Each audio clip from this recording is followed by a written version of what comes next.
In the small town of Willow Creek, there lived a young man named Ethan, known for his quick temper and sharper tongue. He wasn't a bad person, but his anger was like fire. It burned everything close to him, even those he cared about. One evening, Ethan returned home furious after losing a big deal at work. His mother, Grace, was waiting with dinner, smiling softly as always. But Ethan slammed the door, threw his bag aside, and shouted, "You don't understand anything, Mom. Just leave me alone." Grace said nothing. She quietly took his plate away and went to her room. The silence in the house was heavier than his words. The next morning, Ethan woke up to find a note on the table. When anger speaks, love stays silent, but silence doesn't mean it doesn't hurt. He felt a sting in his chest. For the first time, he realized how his mother's calmness wasn't weakness, it was strength. He went to her room, but she wasn't there. A neighbor told him she'd gone to the hospital.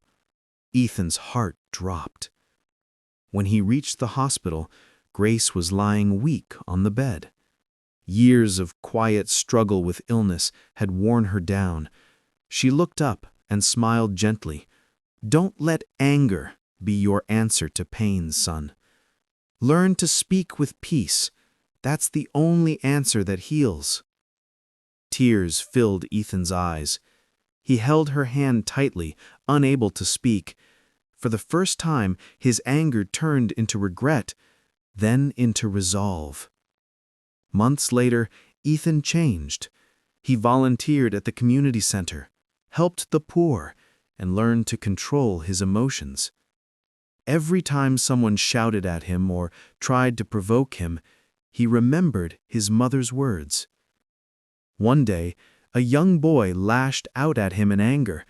He simply smiled and said, "I used to be you once, but anger never gave me answers. It only took people away." The boy looked down, ashamed but thoughtful, and at that moment, Ethan realized he had truly learned the answer to anger. Anger may be loud, but peace is powerful. The best answer to anger is calmness. It heals where words can't.